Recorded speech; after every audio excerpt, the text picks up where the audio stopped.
Halo semuanya, balik lagi di podcast Kesatria Hukum, podcast yang membicarakan isu yang sedang hangat dan kita akan membicarakan dalam perspektif hukum. Hari ini saya kedatangan tamu yang sangat spesial juga dan sekaligus senior saya. Kalau episode lalu juga senior, hari ini saya undang senior lagi. Jadi biar lebih banyak pengetahuan nih mengenai tentang hukum. Nah, beliau ini merupakan seorang notaris handal, kemudian sekarang juga menjadi ketua DPD Bapera Bang ya, Bapera Sumut, Medan atau Sumut?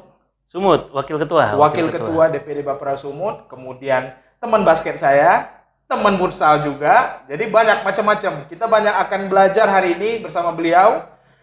Kemudian sekarang aku lihat di Instagramnya beliau sedang asik-asiknya trading, ya kan Bang? Oh iya, Main betul. trading. Oke, siapa lagi kalau bukan Bang Sandi? Tepuk tangan dulu, guys. Sudah banyak penonton bayaran seperti biasa. Nah, beliau ini selain juga yang aku sebutkan tadi, ketua Bapera, wakil ketua Bapera, kemudian notaris, PPAT, kemudian beliau juga aktif di society lah kalau kita bilang, ada di komunitas basket, komunitas futsal dan segala macamnya. Dan juga beliau punya satu coffee shop namanya Big Papa. Jadi kita hari ini, kalau minggu lalu tidak ada sponsor, hari ini ada sponsor, Big Papa. Tepuk tangan lagi. Tepuk tangan, Big Papa. Terima kasih Big Papa. Terima kasih Big Papa. BT ini nggak bisa diminum? Oh bisa. Nggak bisa diminum. Coba dong. Ini hari ini kami dapat yang rasa kopi susu duren, kopi susu aren, duren lagi kopi susu aren, kemudian yang ini rasa red velvet. Oke, langsung saja datang Big Papa, nanti kami taruh Instagram di sini. Oke, pipet dong. Yes, masa minum ada pipet? Oke, boleh kita minum kan Bang? Nanti? Boleh. Oke, boleh kita minum kan Bang? Ini sponsor kita hari ini. Gila, baru satu episode langsung dapat sponsor. Jadi bagi kalian yang pengen ngopi-ngopi cantik, tempatnya juga bagus sekali untuk foto-foto Instagram, langsung datang aja ke Big Papa Coffee Shop. Jalan Gajah Mada nomor 32, pas depan SPBU Gajah Mada. Yes! Tepuk tangan sekali lagi untuk Big Papa Coffee Shop. Coba dulu, kayak selebgram itu. Enak. Membuka dunia baru dengan Big Papa. Big Papa. Oke. Bang Sandi, sehat Bang Sandi? Alhamdulillah sehat. Bang, kami sangat terhormat bisa menghadirkan Abang di sini. Sekaligus kami juga hari ini ingin mengetahui sebenarnya profesi notaris lebih dalam lagi dan lebih dekat lagi sesuai tema kita hari ini. Abang kalau di Medan cukup terkenal sebagai salah satu notaris yang seringlah warawiri kalau aku lihat di Instagram, media sosial dan segala macamnya. Sebenarnya kami mau tahu sih lebih jauh lagi, notaris itu dalam perspektif hukum kan apakah termasuk aparat? Apa kalau kayak kami misalnya pengacara, kami melindungi hak-hak dari tersangka, terdakwa. Kemudian ada jaksa yang melakukan penuntutan, kemudian ada hakim. Nah, kemudian notaris ini apa sih fungsi utamanya gitu Bang? Nah, tapi sebelum itu kami mau tahu dulu nih, background Abang dari masa kecil sampai akhirnya memilih untuk jadi profesi notaris itu gimana? Boleh cerita dong Bang sedikit tentang masa kecil?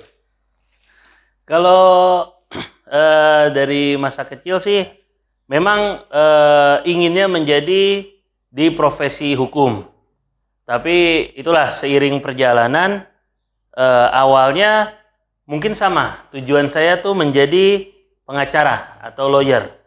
Dan juga melihat rekan-rekan yang menjadi jaksa, menjadi hakim dengan seragam, kelihatannya wow.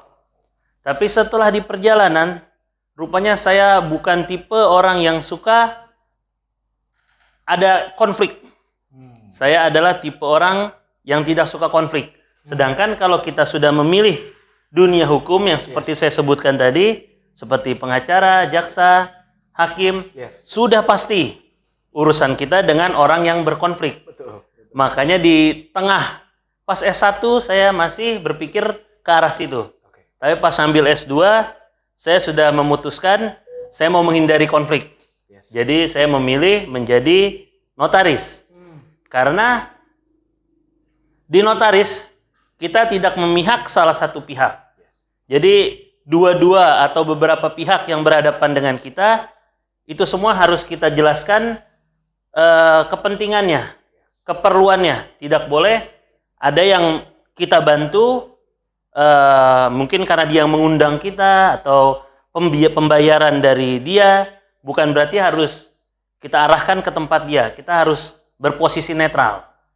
Dan mudah-mudahan ya sampai saat ini udah 10 tahun mengabdi sebagai notaris, belum pernah saya satu kali pun dipanggil baik ke kantor polisi ataupun ke kejaksaan dan lain sebagainya. Bahkan lawyer pun belum pernah ada satupun yang mensomasi saya.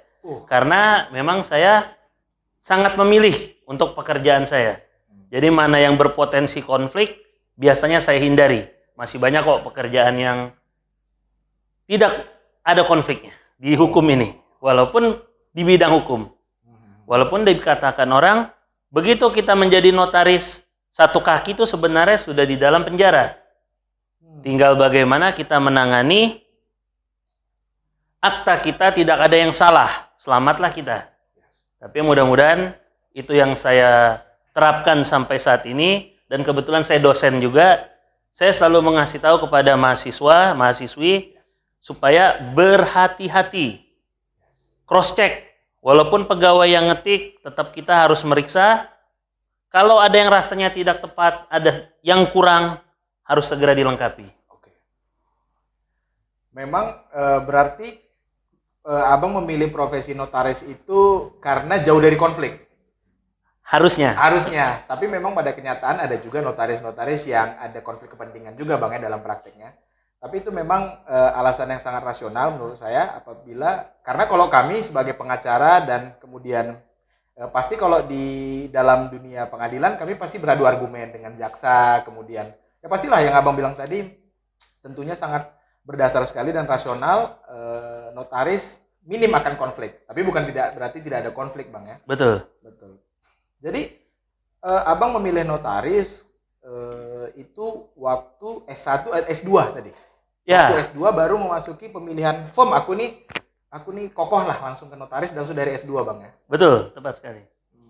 Untuk menjadi seorang notaris Bang, apa kalau misalnya pengacara itu kita kan ada jenjangnya mulai dari siap tamat S1, kemudian kita ada namanya PKPA, ada nanti ujian pengacara, kemudian lagi setelah umur 25 baru kita disumpah gitu untuk bisa menjadi seorang advokat. Apakah di dalam profesi notaris begitu juga atau gimana? Umur berapa sih kita bisa layak untuk membuat akta seseorang?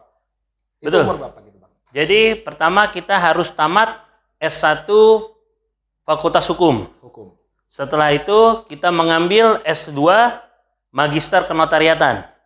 Kebetulan saya dosen di Magister Kenotariatan USU dan UNPRI. Ini sponsor bukan kan? Enggak, oke, aman. Hidup USU dan UNPRI. Oh ya, aku lupa tadi Bang Sandi juga. Ini karena terlalu banyak Bang Sandi. Udah ketua ini, ketua itu. Jadi Bang Sandi juga sekaligus dosen yang mengajar di USU dan UNPRI Bang ya? Ya, Magister Kenotariatan. Magister Kenotariatan. Oke Bang. Jadi di USU dan di UNPRI ini harus kuliah dulu sampai tamat. At least tidaknya 2 tahun saya rasa. Yang di bawah 2 tahun jarang. Tapi rata-rata ya bisa 2 tahun bahkan lebih. Kemudian kita mengambil anggota luar biasa. Jadi anggota luar biasa. Setelah anggota luar biasa harus magang di kantor notaris lain selama 2 tahun. 2 tahun? Ya. Dan untuk menjadi anggota luar biasa harus juga mengikuti seminar. Ada poin yang harus didapat dengan seminar itu. Setelah magang 2 tahun, mengumpulkan poin-poin dalam seminar, baru bisa mengajukan menjadi notaris. Kemudian untuk menjadi notaris, itu ada kelas-kelasnya. Ada kelas A, B, C, dan D. Seperti pengadilan? Misalnya ada kelas 1A, kelas 1B gitu Bang ya? Kurang lebih seperti itu. Memang dari luas kotanya. Klasifikasi Kalau dari wilayah ya? Medan ini masuk di kelas A. Jadi nggak bisa notaris baru langsung masuk di Medan. Pasti harus ambil di daerah dulu. Katakan kalau Deli Serdang kelas B, itu pun nggak bisa langsung. Berarti kalau mau notaris baru, mungkin bisa di Binjai, kalau dekat sini. Atau di Pakam atau Pakam B. Pakam B. Nah, itu di Deli Serdang. Misalnya di Langkat, atau Serdang Bedagai, Yes. Labuhan Batu Utara, Padang Lawas, dan sekitarnya. Yes. Berarti memang lebih kurang untuk dari S1 kita cerita 4 tahun, MKN 2 tahun, Iya, kemudian tadi ada magang, magang 2 tahun. 2 tahun, kemudian baru bisa. Jadi itu juga harus ada ujian juga untuk menjadi notaris. Kalau lulus, baru bisa. Usia 27 tahun. 27. Nah, kalau saya waktu itu tepat waktu di usia 27 tahun saya menjadi notaris.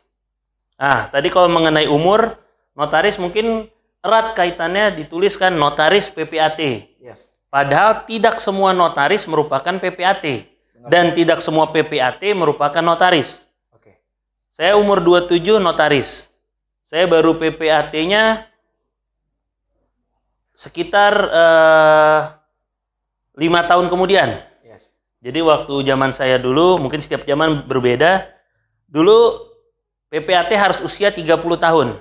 Kalau sekarang sudah berubah jadi 22 tahun. Oh gitu. Jadi pas umur saya 29 tahun, ada ujian PPAT. Setiap tahun ada ujian. 27 ada ujian PPAT. Saya belum cukup umur. Yes. 28 ada, 29 ada. Waktu itu saya ingat sekali 29 tahun 10 bulan. Kurang 2 bulan lagi saya bisa ikut. Saya pikir udahlah tahun depan aja ikut ujian. Rupanya 2 tahun itu nggak ada ujian PPAT sama sekali. Oh gitu. Betul-betul kosong. Berarti Abang di umur 31-an baru ujian PPAT. 32. 32. Nah, di 33 malah, 33. 3 tahun kosong, nggak ada ujian PPAT. Sekalinya ujian, ada ujian, muncul peraturan baru. Yes.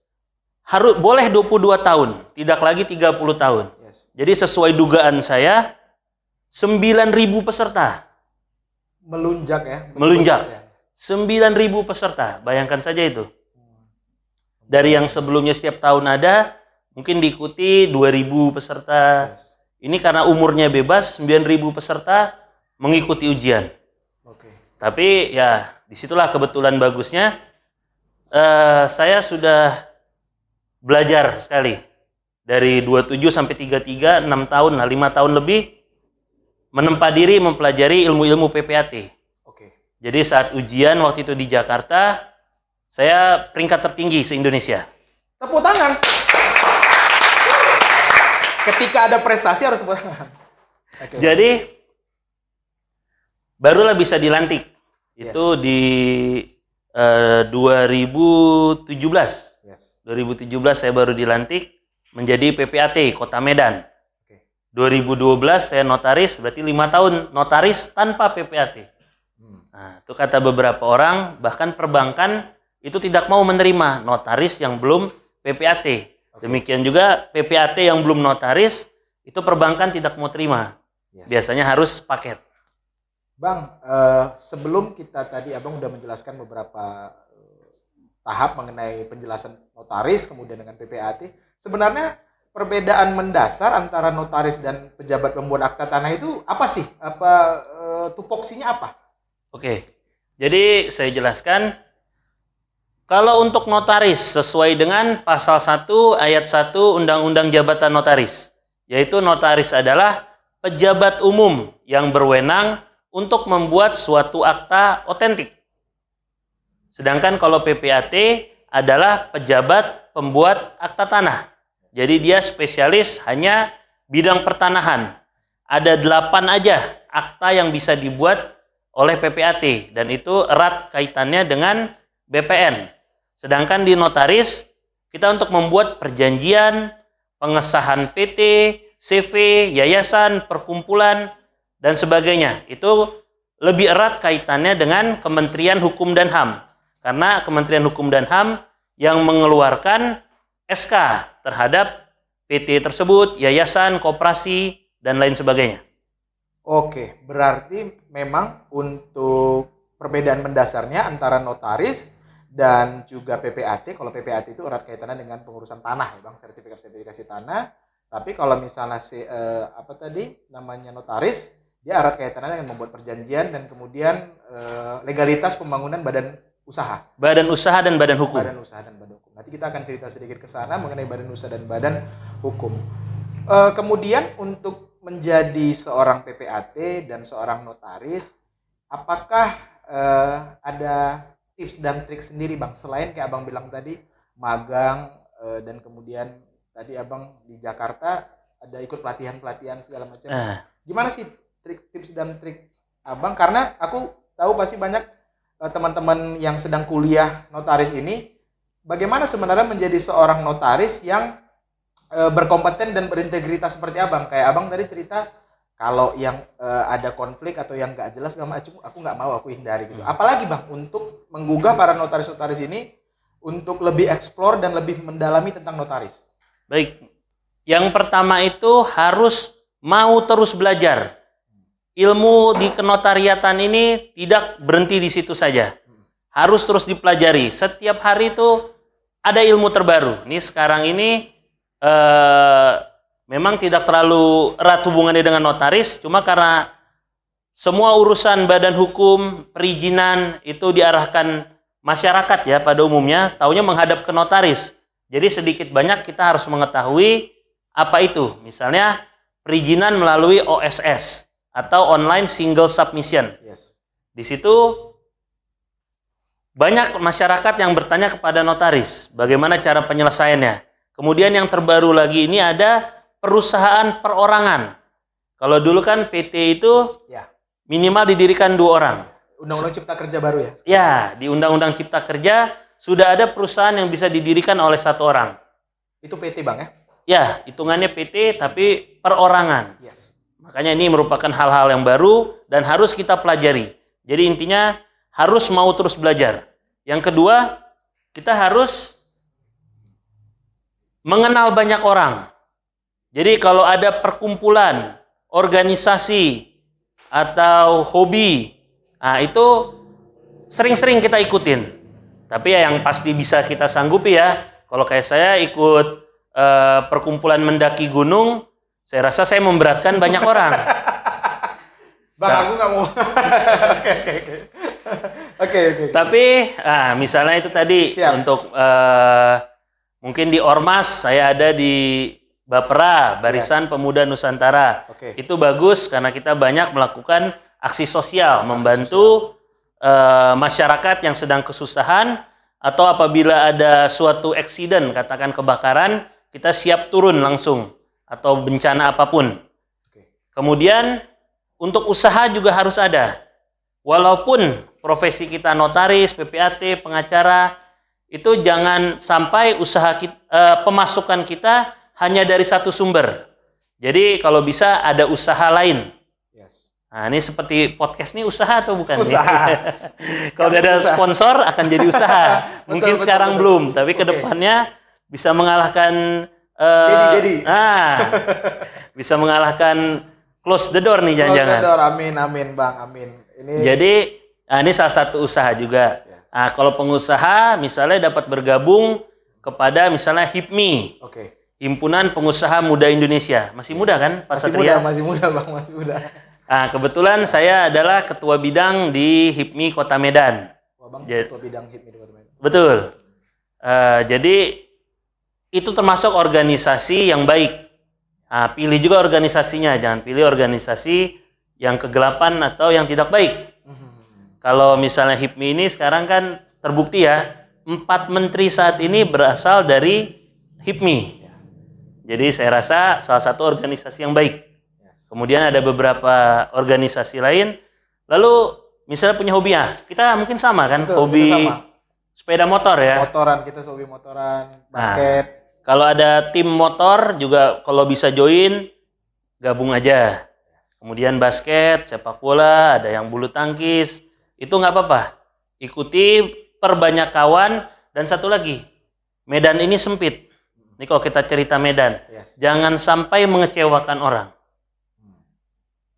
Gagal bayar, itu nomor 1 harus dihindari. Jangan sampai gagal bayar. Kita sudah menjanjikan ke seseorang, tiba-tiba kita tidak sanggup membayarnya, jelek langsung namanya. Kemudian pekerjaan. Kalau kita sudah terima pekerjaan, berapapun kita dibayar, harus kita selesaikan dengan sepenuh hati. Profesional. Walaupun hasil akhirnya itu belakangan. Yang penting kita kerjakan dengan sebaik-baiknya. Mudah-mudahan nama baik kita didengar dan akan masuk klien-klien yang istilahnya kelas kakap gitulah ya. Menarik kali.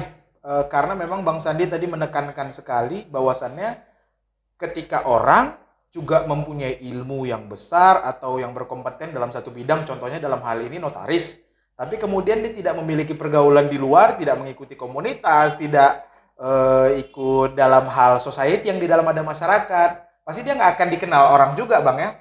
Karena apapun ceritanya, ketika seorang notaris, pada prinsipnya dia menjual jasa.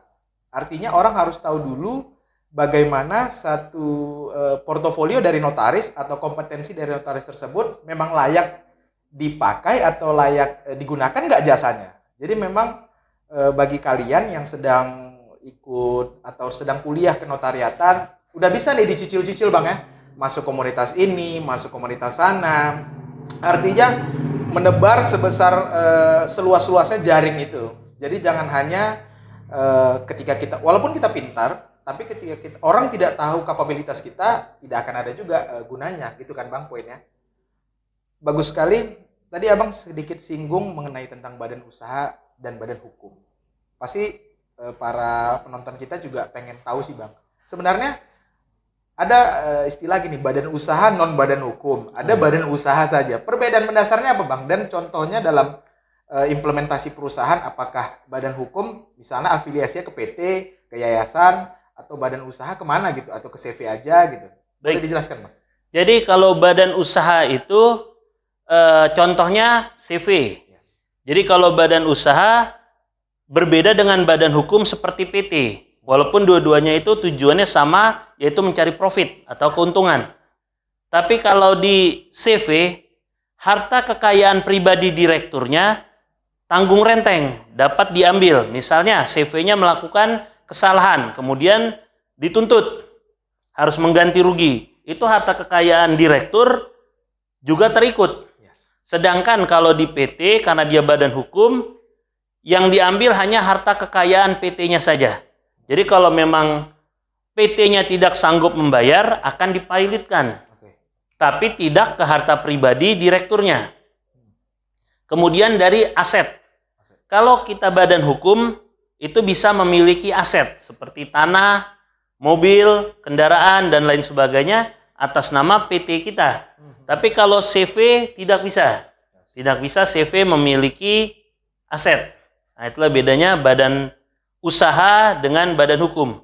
Kalau mengenai profit, badan hukum itu bisa ada PT atau koperasi. Tapi kalau mau yang non-profit, badan hukum ada yayasan dan perkumpulan.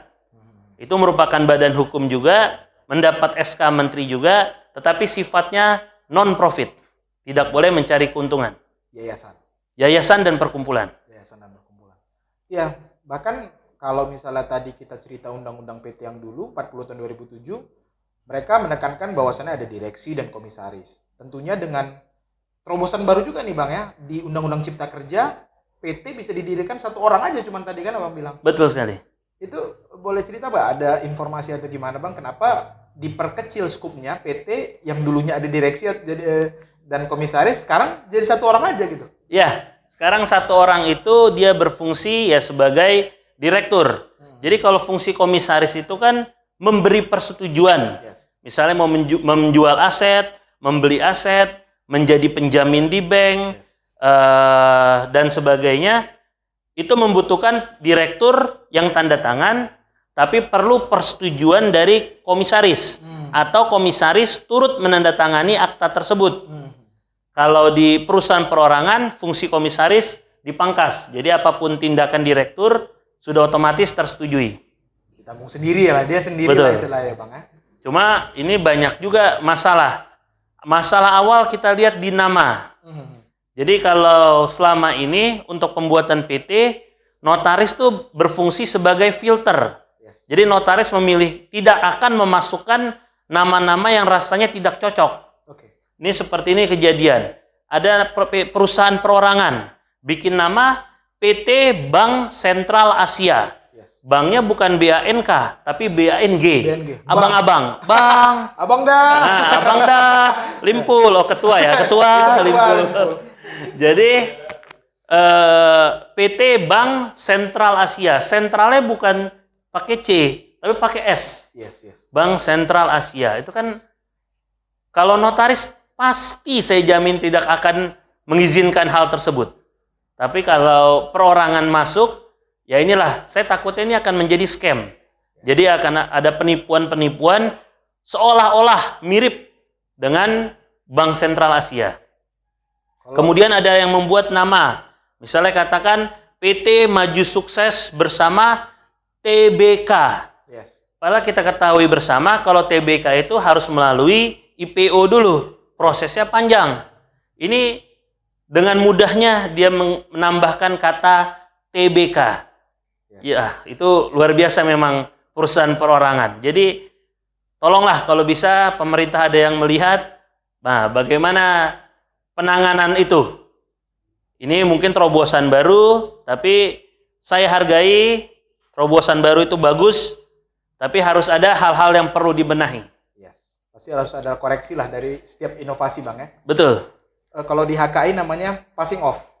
Jadi memang membuat merek seakan-akan mirip dengan merek aslinya. Kalau dulu ada kita merek Oreo, dia membuat Rodeo.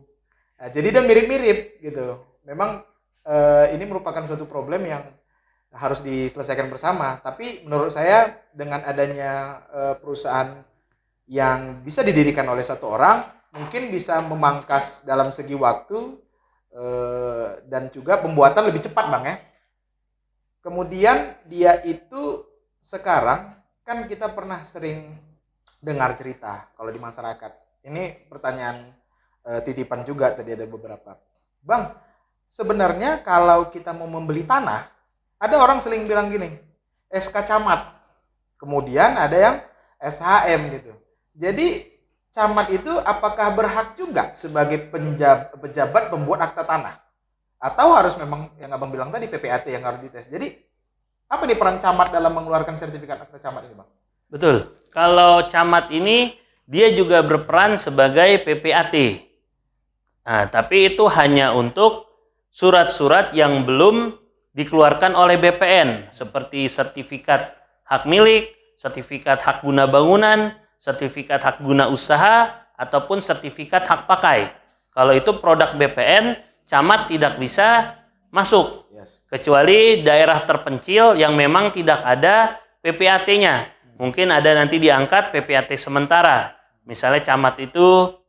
Tapi kalau di daerah itu masih ada PPAT, untuk surat-surat yang dikeluarkan BPN harus melalui PPAT.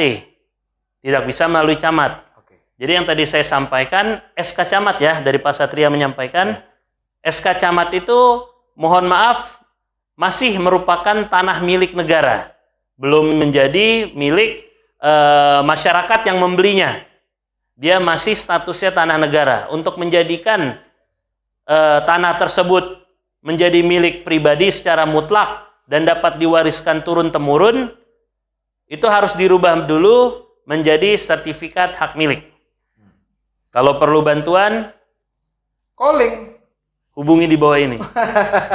Untuk merubah SK Camat ke sertifikat hak milik ya Bang ya? Betul, atau boleh juga datang langsung ke BPN. Tapi kalau Bapak Ibu pendengar sekalian, pemirsa sekalian, waktunya tidak sempat, males ribet ya, bisa kita bantu. Siap. Hubungi saya atau Pak Satria. Oke, bisa juga. Tadi Abang cerita berarti SK Camat ini Bang, legal standingnya atau kekuatan hukumnya masih diragukan kalau gitu dong Bang. Untuk misalnya diperjualbelikan, karena dia belum sertifikat hak milik, berarti ada kemungkinan bisa dipalsukan juga. Betul. Lebih besar ya Bang? Tapi untuk meminimalisir hal tersebut terjadi, biasanya saya meminta sebelum dijual harus membuat dulu surat silang sengketa di lurah setempat. Oke.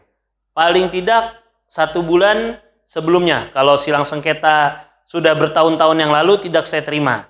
Jadi setidaknya lurah di situ mengetahui, biasanya lurah juga mendapat informasi dari Kepling Yes. bahwa penjual memang benar-benar memiliki tanah tersebut. Yes. Berarti memang surat banyak di masyarakat kan kita kalau jual beli SK camat sebaiknya dirubah saja ke sertifikat hak milik dulu karena kekuatan hukumnya lebih sah, kemudian itu sudah menjadi tanah pribadi bukan lagi hak milik negara, Bang ya. Menarik sekali. Tadi kita udah banyak berbincang mengenai badan usaha, badan hukum, menjadi notaris, PPAT. Kemudian aku ingin bertanya, Bang. Sebenarnya kan ada kalau kita bilang notaris ini membuat perjanjian dan menghasilkan akta otentik. Kalau di dalam pengacara kita mengenal juga perjanjian di bawah tangan. Perjanjian di bawah tangan kalau menurut kitab undang-undang hukum perdata kita sah juga, tapi dia tidak menjadi bukti sempurna. Nah, Abang sendiri melihat orang-orang yang melakukan perjanjian bawah tangan ini bagaimana? Atau sebaiknya semua perjanjian itu harus dilakukan di hadapan notaris? Atau oke sih kalau misalnya perjanjiannya cuman sedikit, misalnya cuman 20 juta, 30 juta, nggak apa-apa perjanjian di bawah tangan aja atau tidak dilakukan depan hadapan notaris. Gimana, Bang? Baik, seperti yang dikatakan Pak Satria, jadi ada perjanjian di bawah tangan dan perjanjian menggunakan akta otentik. Jadi kalau di bawah tangan itu sebenarnya aman selama kedua belah pihak mengakui hal tersebut. Masalahnya, konflik baru timbul apabila salah satu pihak tidak mengakui hal tersebut. Saya tidak ada menandatangani, atau tiba-tiba hilang ingatan dia. Saya tidak ingat saya pernah berjanji dengan Anda, misalnya. Tapi kalau kita membuat akta otentik di hadapan notaris, maka apabila ada masalah, hakim akan menganggap apa yang tertulis di akta itu adalah hal yang benar, kecuali dapat dibuktikan ketidakbenarannya. Karena akta otentik merupakan suatu pembuktian yang sempurna. Jadi selama tidak dapat dibuktikan kesalahannya, hakim tetap akan menganggap apa yang tertulis benar. Jadi kalau salah satu tadi menyangkal, hakim tidak akan mendengar sangkalan dia. Hakim akan menganggap apa yang tertulis itu yang benar. Oke.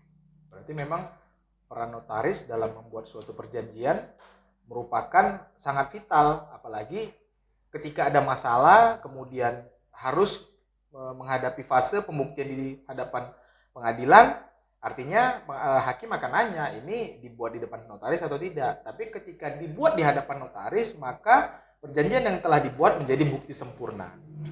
Menarik sekali. Pasti kita tadi juga udah buka question and answer, Bang. Jadi bukan hanya aku aja yang nanya di sini, kita juga membuka pertanyaan untuk netizen.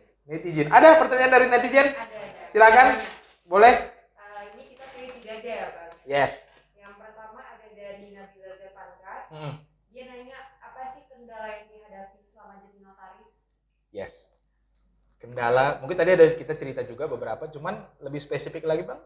Apa sih kendala yang sering dihadapi notaris gitu? Baik, kendala menjadi notaris itu adalah ketidaksabaran. Jadi saat pertama kali kita buka, itu kita kan belum dikenal orang. Tapi banyak orang yang nggak sabar. Dan satu lagi, notaris ini perlu biaya lebih. Karena saat dia membuka kantor, setidaknya dia harus punya 2 orang saksi. Setiap akta notaris harus ditandatangani notaris dan 2 orang saksi bersama para penghadap. Jadi 2 saksi ini kan harus digaji. Nggak mungkin pegawainya nggak digaji. Padahal akta belum ada. Nah, kemudian perlengkapan harus lengkap. Notaris wajib memiliki meja kerja, kemudian komputer, jaringan internet yang cepat, karena semua untuk izin-izin dan persetujuan dari Menteri Hukum dan HAM itu dikirim secara elektronik. Kemudian printer. mesin tik, dan lain sebagainya. Jadi perlu biaya lebih. Nah, kadang nggak sabar. Saya sudah mengeluarkan biaya, tapi kok belum ada klien yang datang. Ya terus terang saya juga 3 bulan pertama itu belum ada akta. Saya datang ke kantor tidak ada sama sekali. Apalagi kita datang ke daerah baru yang orang belum kenal kita. Tapi itu harus sabar. Kita parkir tetap mobil kita di depan kantor, misalnya tuh sebagai menunjukkan ada loh notarisnya, bukan kantor kosong. Kemudian beberapa bulan berikutnya akta pun masih do re mi.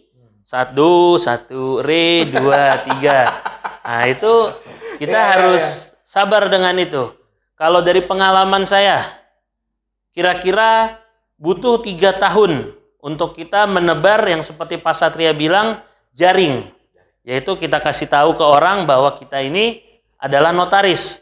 Itu merupakan bagian dari personal branding. Jadi kita pribadi orang harus tahu dulu kita itu siapa dan apa profesi kita. Baru pekerjaan-pekerjaan itu datang. Jadi lebih banyak ke situ sih masalahnya. Oke, tadi pertanyaan kedua apa? Ada pertanyaan lagi dari Regi Farhan. Yes. Bagaimana peluang dan tantangan notaris di era digital?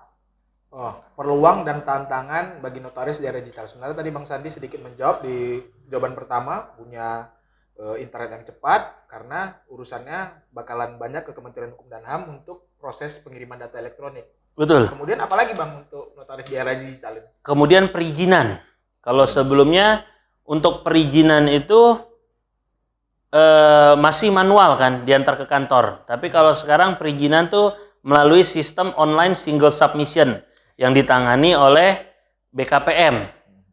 Jadi di situ kita semua mengajukan perizinan melalui aplikasi dan internet. Jadi sekarang sudah tidak ada lagi izin-izin yang diajukan secara manual. Nah, itu tantangan juga. Kemudian seperti tadi yang saya sampaikan, izin-izin itu ada seperti membuat peta poligon. Nah, itu jadi kemampuan-kemampuan notaris untuk beradaptasi dengan teknologi saat ini. Walaupun sebenarnya perizinan itu bukan merupakan tanggung jawab dan tugas notaris. Tetapi sebagai seseorang yang dianggap masyarakat mempunyai ilmu lengkap, kita harus menunjukkan bahwa kita bisa menyelesaikan semua masalahnya. Ini seperti good service, well done service. Jadi kita benar-benar menyelesaikan urusan klien kita, rekan kita dari awal sampai habis. Sehingga mereka tidak perlu memusingkan lagi masalah-masalah hukum dan perizinan. Mereka hanya tinggal fokus kepada usaha dan karya mereka saja. Sangat lengkap dan menjelas. Ada lagi pertanyaan lagi netizen? Terakhir dari Yes. Rahel Adinita. Rahel. Kalau PT sudah diperbolehkan didirikan oleh satu orang, apakah masih diperlukan akta notaris untuk pendiriannya?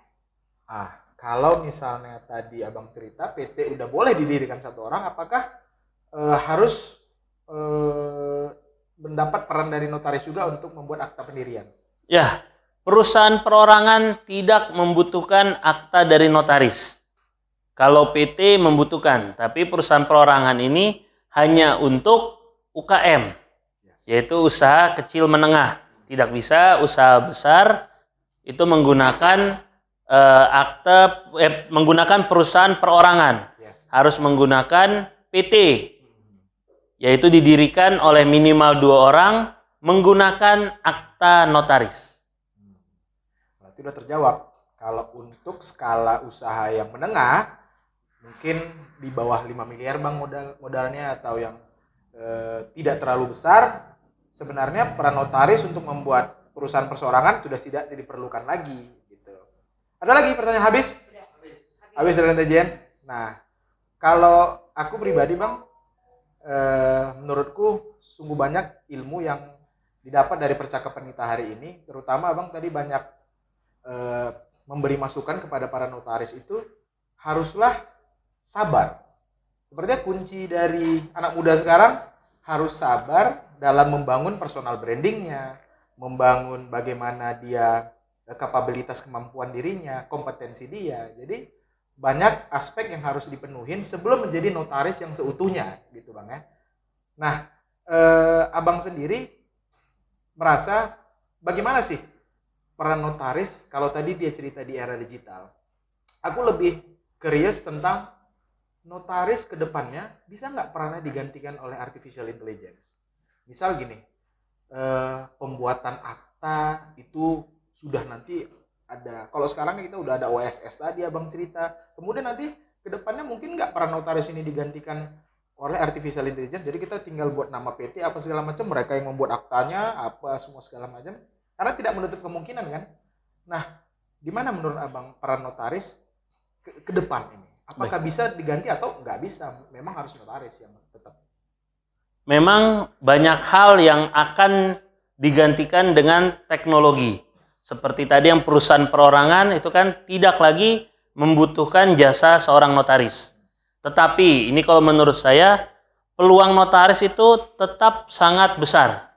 Karena notarislah satu-satunya yang menjamin bahwa kedua atau beberapa orang ini berhadapan, hadir langsung. Jadi ada aspek yang tidak bisa digantikan oleh artificial tadi. Jadi sekarang kan banyak kali istilahnya penipuan gitu ya. Semua teknologi komputer bisa ada namanya hacker. Jadi seolah-olah hadir.